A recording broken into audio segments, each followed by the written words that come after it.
கேள்வி பார்வையாளர் வணக்கம். நேர்காணலில் நாம் சந்திக்கிறோம் சிறப்பு விருந்தினர் அண்ணா மக்கள் மேடகள பொதுச் செயலாளர் வழக்கறிஞர் பசுமன் பாண்டியன். வணக்கம். வணக்கம். பழனி நில மோசடி வழக்கு பெரிய சர்ச்சையாக போய்கொண்டிருக்கிறது. ஒருபுறம் பார்த்தோம்னா வழக்கறிஞரே சிறையில் நள்ளிரவில் இறந்திருக்காரு அப்படின்னு ஒரு நெஞ்சுவலி காரணமாக அவங்களுக்கு ஜாமீன் மறுக்கப்பட்டதால் இறந்த மாதிரியான ஒரு கருத்து கூட வருகிறது. இது கொலையா, தற்கொலையா, இல்லை இயற்கை மரணமா, நெஞ்சு வலியான பல்வேறு கோணங்கள் பல தரப்பட்ட கேள்வி எழுப்பியிருக்காங்க. வழக்கறிஞர் எப்படி சார் பார்க்குறீங்க? முதலில் வழக்கறிஞர் அன்வர்தியின் மரணத்திற்கு நம்முடைய ஆழ்ந்த துயரத்தையும் இரங்கலையும் அவரை இழந்து வாடும் குடும்பத்தினருக்கும் உற்றார் உறவினர்களுக்கும் நாம் தெரிவித்துக் கொள்கின்றோம். பழனி விவகாரம் என்பது கிணறு வெட்டி பூதங்கிழமன கதைன்னு சொல்லுவாங்க. அது மாதிரி தாவேக ஆட்சி அமைந்தவுடன் பூதாகரமான விஷயமாக பழனி 100 கோடி ரூபாய் சொத்து பத்திரப்பதிவு செய்யப்பட்ட விஷயம் தினத்தந்தி பத்திரிகை நீங்கள் பார்த்தீங்களா, கன்னித்தீவு கதை. நான் சின்ன குழந்தையா இருக்கும்போது இன்னும் போயிட்டு தான் இருக்கு. எத்தனை வருஷம் கழிச்சு முடியும் தெரியாது. எபிசோட 18,000 20,000 போயிருக்கு சார். அதனால அந்த கன்னித்தீவு கதை மாதிரி குற்றவாளிகள் பழனி விஷயத்தில் தப்பிப்பதற்கான முயற்சிகள் அனைத்தும் நடைபெறுவதாக வழக்கறிஞர் அன்வர்தியின் மரணம் மூலம் நான் சந்தேகிக்கிறேன். கிடைத்திருக்கக்கூடிய சாட்சியங்கள் தடயங்களை அழிப்பதற்கான முயற்சி தான் அன்வர்தியின் மரணமோ என்கின்ற சந்தேகம், ஐயப்பாடு ஒரு வழக்கறிஞர் அடிப்படையில் எனக்கு எழுகின்றது. ஏன் சார் முக்கியமான சாட்சியம்? கிடைத்திருக்கக்கூடிய சாட்சியங்களை இதை நீங்க தனிப்பட்ட ஒரு நபர் இதை செஞ்சிருக்கிற வாய்ப்பு இல்லை. அதிகாரமிக்க நபர், நான் உறுதிப்படுத்தி சொல்லல, அமைச்சராகவோ அமைச்சருக்கு தகுதியான ஒரு அதிகாரியாகவோ அல்லது ஒரு குழுவாகவோ ரியல் எஸ்டேட் சம்பந்தப்பட்ட ஒரு மாபியா கும்பலாகவோ இதில் தலையிட வாய்ப்பு உண்டு. அப்பதான் அதை நடத்திருக்க முடியும். ஜஸ்டின் மணிகண்டன் பத்திரப்பதிவுத்துறை சார்பதிவாளர் நல்லா நடமாடிட்டு இருக்கிறாரு. முன்பிணை முன்ஜாமீன் வாங்கியிருக்காரு. திடீர்னு ஐசியூ வார்டில் போயிருக்காரு. அவரை பாதுகாக்கணும் காவல்துறை. நான் மாண்புமிகு முதலமைச்சர் ஜோசப் விஜய் கவனத்துக்கு கொண்டு வரேன். காவல்துறை உங்க கையில் இருக்கு. ரீல்ஸ் போடுறது மாதிரி இருக்காது நினைக்காதீங்க. ஐசியூ வார்டுக்குள்ள போய் ரீல்ஸ் போடுறதுக்கான முயற்சியை பண்ணாதீங்க. ரியல் ஜஸ்டின் மணிகண்டன் பாதுகாக்கப்பட வேண்டியவர் இந்த வழக்குல. அதனால ஒரு சம்பவம் நடந்திருக்கு. அது எப்படி நடந்திருக்கு யூகமா நான் சொல்ல விரும்பல. மரணத்தில் எனக்கு சந்தேகம் ஏற்படுது அப்படின்னு தான் நாங்க சொல்ல கடமைப்பட்டிருக்கிறோம். இந்த விஷயத்துல மிக பெரும் ஆளுமைகள் இல்லாமல் இந்த 100 கோடி விஷயம் நடக்க வாய்ப்பு இல்லை என்றுதான் நம்பிக்கை. ஜூலை மாசம் இந்த சம்பவம் நடந்திருக்கு. நீங்க அதை ஒட்டி நீங்க ஒரு 4 நாள் கழிச்சு இன்னொரு சம்பவம் பத்திரப்பதிவு துறையில் நடந்திருக்கு. நீங்க அதை பார்த்தீங்கன்னாக்க திண்டுக்கல்ல இருந்து பக்கத்தில் தாடி கொம்புல பெரிய கோயில் சவுந்தரராஜ பெருமாள் கோயில். அந்த கோயில் சொத்து 200 கோடி ரூபாய் சொத்து. அதுவும் இது மாதிரி ஆட்டை பொருளுக்கான வேலை நடந்தது. இங்க பழனியில பத்திரப்பதிவு 4 நாள்ல. அப்போ உங்களுக்கு அந்த சொத்து யாரு? இந்த சம்பவம் நடந்த ஏதோ விஷயங்களை அப்புறம் பார்க்கும்போது இந்த திருடு ஒரே மாதிரி இருக்கும். அப்போ ஒரே திருடு தான் திருடிருக்கான்னு கண்டுபிடிச்சிருவோம். நீங்க மாடு திருடனை ஆடு திருட மாட்டான். ஆடு திருடுறவன் மாடு திருட மாட்டான். அது மாதிரி கிராமங்களில் பார்த்தா கிராமங்களில் மோட்டார் இருக்கும். இந்த தண்ணி மோட்டார் சப்ளை பண்ணும். மோட்டார் திருடுறதுக்குன்னு ஒரு இருப்பான். நீங்க அவன் பணம் திருட மாட்டான். வீடுகளில் காய போட்டுருக்கு துணியை திருடுங்கன்னு ஒருத்திருக்கான். அவன் நீங்க வேற எதை திருட மாட்டான். ஆண்டனா களவாண்டுக்குன்னே ஒருத்தங்க இருக்காங்க. அவங்க அதில் தான் இந்த வீட்டுக்கு மேலே இருக்கிற டிஸ் இருக்கு பாருங்க, ஆண்டா, அதை களவாண்டு போயிடுவாங்க. இப்போ நாங்கள் வழக்கறிஞர் தொழில் அவனுக்கு வந்து வேற திருடுக்கு வர மாட்டாங்க.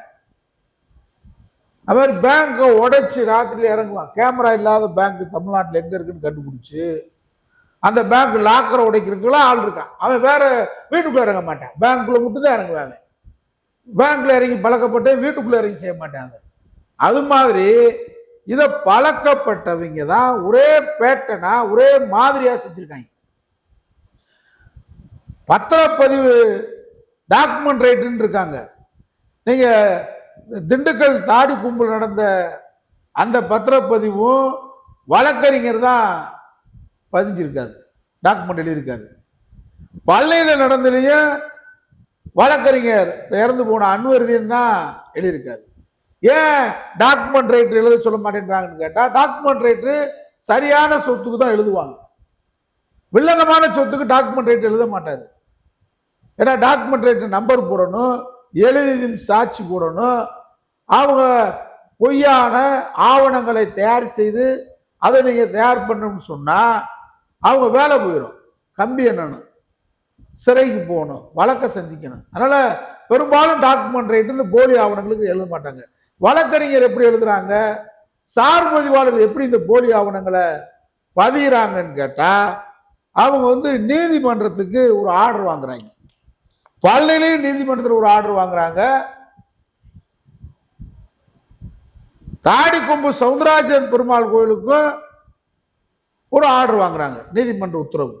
எப்படின்னு கேட்டா, தண்டாயுதபாணி சாமி அறக்கட்டளை என்ற பேர்ல இந்த சொத்தை உருவாக்கி அந்த சொத்தை விற்கிறதுக்கு முயற்சி பண்றாங்க.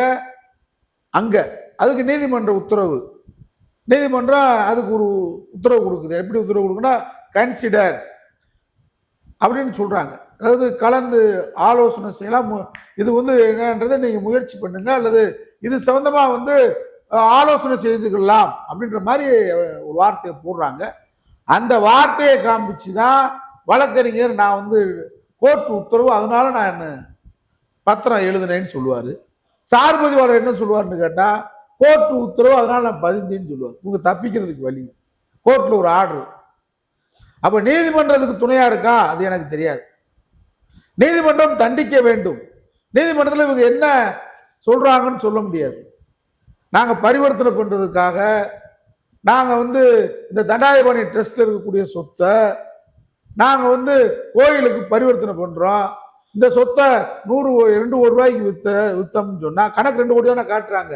நாங்க ஒரு 50 லட்சம் ரூபாய்க்கு இடத்தை வாங்கி அந்த இடத்தின் மூலமாக அன்னசத்திரம், அந்த இடத்தின் மூலமாக நாங்க கோயிலுக்கு பரிவர்த்தனை விளக்கு போடுறது, இது மாதிரி வேலையில் நாங்க செஞ்சுக்கிடுவோம் அப்படின்னு ஒரு காரணத்தை கோயிலுக்கு சொன்னால கோயில் வந்து இதை ஒத்துக்கிற மாதிரி, நீதிமன்றம் ஒத்துக்கிற மாதிரி இந்த விளக்கத்தை சொல்லி கொடுக்குது. அது மாதிரிதான் சவுந்தரராஜ பெருமாள் கோயிலுக்கு என்ன விளக்கம் சொன்னாங்க, 200 கோடி, இது 100 கோடி, அது 200 கோடி. அங்க நீங்க பார்த்தீங்கன்னு சொன்னாங்க, பாலுச்சாமி செட்டியார் வகைரா 1905 அவங்க இந்த சொத்தை கொடுக்குறாங்க கோயிலுக்கு. ஆனா இவங்க இப்ப என்ன பண்ணிருக்காங்கன்னு கேட்டா, அங்க தண்டாயுதபாணி சாமி கோயில் பழனிக்கு, இங்க என்ன பண்றாங்கன்னு கேட்டா, பாலுச்சாமி செட்டியார்னா அவங்க செட்டியார் சமூகம் இல்ல, அவங்க சௌராஷ்டிரா சமூகம், திண்டுக்கல்ல கூடிய சௌராஷ்டிரா சமூகம் தான் அவங்க செட்டியார்னு பட்டம் வச்சுக்கிட்டாங்க. ஆனா இப்ப அவங்களுக்கு என்ன பண்றாங்கன்னா, பாலுச்சாமி ஐயர் ட்ரஸ்ட், பாலுச்சாமி செட்டியார் சௌராஷ்டிரா செட்டியார் ஆனாரு, இப்ப செட்டியார் ஐயர் ஆகிறார். இப்படி ஒரு ட்ரஸ்ட்டை போட்டு அந்த ட்ரஸ்ட் வந்து இது பூரா பட்டயங்கள் தான். இதை வந்து இந்த கோயிலுக்கு வந்து கோயிலுக்கு நாங்கள் பரிவர்த்தனைக்காக நாங்கள் இதை விற்பனை பண்றோம்னு சொல்லி வித்துருக்காங்க. ஆனா வருட வருமானம் எவ்வளவு தெரியுமா, சவுந்தரராஜ பெருமாள் கோயிலுக்கு 90 லட்சம் ரூபா.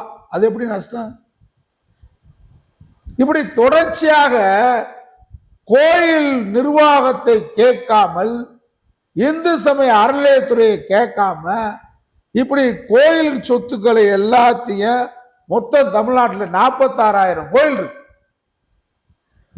ஒரு கோயில்ல சம்பவம் நடந்த உடனே இந்து சமய அறநிலையத்துறை அமைச்சர் அடுத்த சம்பவம் இது மாதிரி தமிழ்நாட்டில் எங்கேயாவது நடந்திருக்கா அப்படின்னு உடனே அவர் வெரிஃபிகேஷன் பண்ணுமா வேணாமா? போய் ஸ்ரீரங்கத்தில் போய் உட்காந்துக்கிட்டு முறுக்கு எப்போ எக்ஸ்பைரி ஆகுன்னு கேட்டுக்கிட்டு இருந்தா என்ன அர்த்தம்? இது இந்து சமய அறநிலையத்துறை அமைச்சருடைய வேலையா? திருச்செந்தூர் கோயில்ல மாறு வேடத்துல போய் உட்காந்துக்கிட்டு அங்க லட்டு விற்கிறவனு முறுக்கு விற்கிறவனு போய் மாறு வேடத்துல போய் பிடிக்கிறது ஒரு பெரிய விஷயமா? கோயில் சொத்துக்கள் கொள்ள நாசம் போயிட்டு இருக்கு இல்லையா? பழனியை தொடர்ந்து பழனியை சுத்தி பல கோயில் சொத்துக்கள் இதே மாதிரி திருடுவதற்கான முயற்சிகள் அட்டெம்ப்ட் தொடர்ந்து நடந்துகிட்டு இருக்கிறதாக செய்தியில் வருது. பழனி கோவில் இன்னைக்கு இருக்கக்கூடிய வழக்கறிஞர் சிறையில, மதுரை சிறையில இறக்குறாருன்னு சொன்னா நீதிபதி ஆய்வு பண்ணிட்டு இருக்காரு. உடற்கூறாய்வு போஸ்ட்மார்டம் ரிப்போர்ட் வரப்போகுது. அதுக்கு மேல நம்ம பேச முடியும். ஆனா ஒரு முக்கியமான வழக்குல உடல் திடகாத்திரத்தோடு இருந்த வழக்கறிஞர் அங்கே மரணம் அடைகிறார் என்று சொன்னால் எங்களுக்கு என்ன அடிப்படையான சந்தேகம் ஏற்படும் சொன்னா,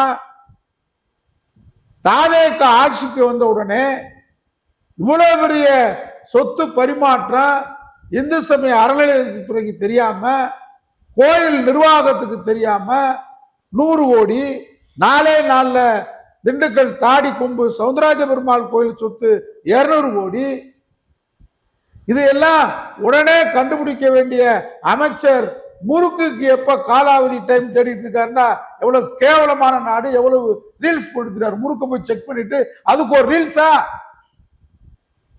இதுக்கு ஒரு அமைச்சரா, இதுக்கு ஒரு நிர்வாகமா? கேவலமா இல்லையா? இப்ப ஜஸ்டின் மணிகண்டனை பாதுகாருங்க.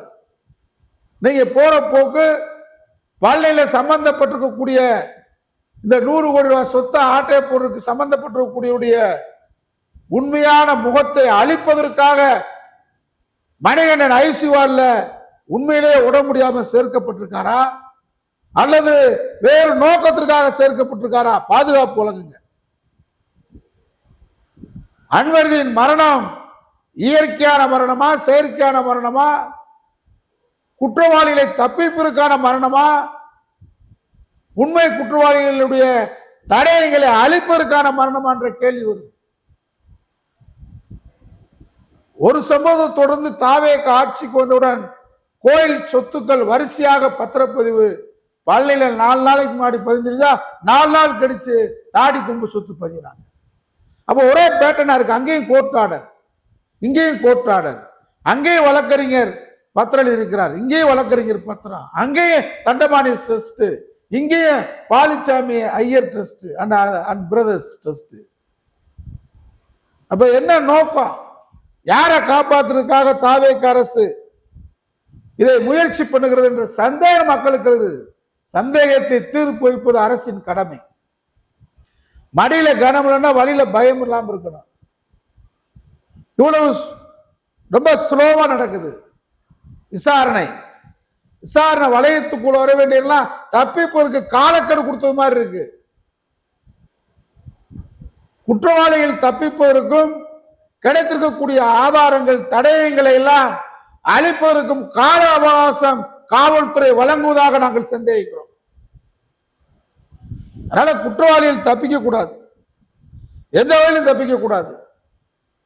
அந்த காலத்துல முன்னோர்கள் எல்லாம் கோயில் கட்டியிருக்காங்க. கோயில் கட்டி அந்த கோயிலை பரிவர்த்தனை பண்ணுவதற்காக, கோயிலை நடத்துவதற்காக கோயில் சொத்துக்களை கொடுத்துருக்காங்க. அதான் சௌராஷ்டிரா பாலிச்சாமி செட்டியார், அதான் பழனி சொத்து. தண்டபாணி ட்ரஸ்டுக்கு முன்னாடி அந்த சொத்து அங்க இருக்கிறவங்க கொடுத்துருக்காங்க. இந்த கோயிலை பராமரிக்க சத்திரங்கள் கட்டுங்க. இப்போ மதுரையில் பாருங்க, நம்முடைய ராணி மங்கம்மாள் அரசியா இருக்கும்போது தான் யாத்திரிகள் வந்தா தங்கிட்டு போறதுக்கு மங்கம்மா சத்திரம் அந்த ரயில் நிலையத்துக்கு எதிர்த்தாப்புல. இன்னைக்கு அது அழியும் நிலையில் இருக்கு. மாநகராட்சி விழிப்போடு அதை செயல்படணும். பிறகுக்கூடிய இந்த தாவேக அரசுகளுக்கு ராணி மங்கம்மாள் யாரு? சொக்குநாத நாயக்குடைய மனைவி. அவங்க இங்க அரசியா இருக்கும்போது சுண்ணாம்பு கற்களால், பழமையான கற்களால் கட்டப்பட்ட ஒரு கட்டடம் தான் ராணி மங்கம்மாள் சத்திரம் ரயில் நிலையத்துக்கு எதிராக. அங்க நாடாளுமன்ற உறுப்பினர் கொடுத்த அலுவலகம் பூட்டி கிடக்கு. இதெல்லாம் பழமையான இடங்க.